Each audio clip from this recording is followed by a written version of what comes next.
Need a shave? I bet he never contemplated another choice which was not shaving at all. And many times when one goes through strategy formulation, a real popular one is called a SWOT analysis. That's spelled with an O. Strengths, weaknesses, opportunities, and threats. And it's pretty good to take an inventory. But there is a problem, and that is the next stage. What do you do next? Well, some will start out by pointing out that maybe the firm can be broken into three pieces of a pie: marketing, advertising, promotion, pricing, production, labor relations, human resources, operations analysis, manufacturing, and finance, cash flow, accounting, etc. And that's fine, but it reminds me of the story about the blind man describing an elephant. One says it's a hairy wall, another says it's a rope, another one says it's a hose, another one says it's an inverted trumpet, another one says it's a trunk of a tree, and yet none of them call it an elephant. And going back to our little pie chart, boy, I'm getting hungry already. It seems like, that's not a bad analysis. It's tautologically true. But here's the problem. There was an old comic. One of his punchlines was, "He's not my job, man." Something goes wrong on the production line, or the ad's mistranslated, or there's a delay, a strike, a flood. Well, marketing says, well, gee, that's part of the distribution system. Oh, it doesn't affect the cash flow. Oh, yes, everything affects everything. And maybe instead of thinking of it as three pieces of a pie, how about three faces of a cube, where, just like the blind man, you look at it from every direction, but instead of seeing your part, you see the whole. Consider, if you will, the Pickett Slide Rule Company, a prehistoric 1900s manual analog device to help you with multiplication, maybe sine functions, square roots, as well as maybe even adding and subtracting. But it was done by moving two pieces and making estimates. And it was a pretty good idea because, well, they didn't have calculators, the electronic kind. And while a lot of people think the electronic calculator was invented by Texas Instruments, it was actually, get this, by the Bomar brain. But I digress. And of course, they became a little bit more advanced, adding all those functions as before. But what was the Pickett Slide Rule Company to do?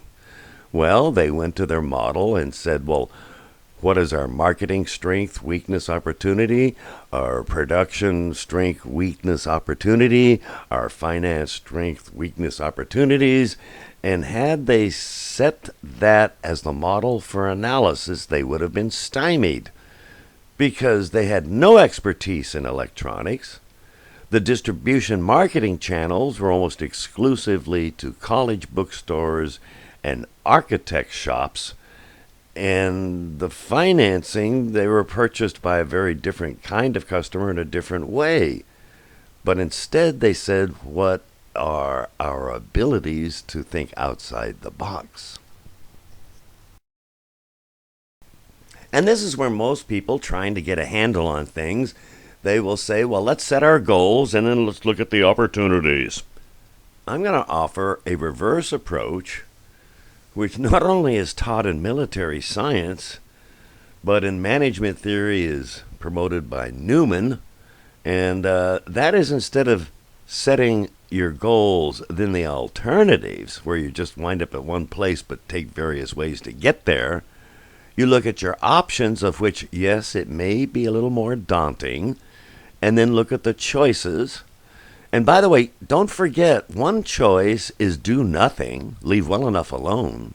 Boy, that one's relevant sometimes. And another one is abandonment.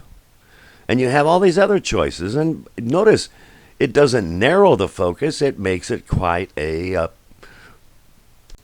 bagatelle of choices, a potpourri of what you're going to do. Bagatelle is a Scottish word for a bunch of stuff in a bag.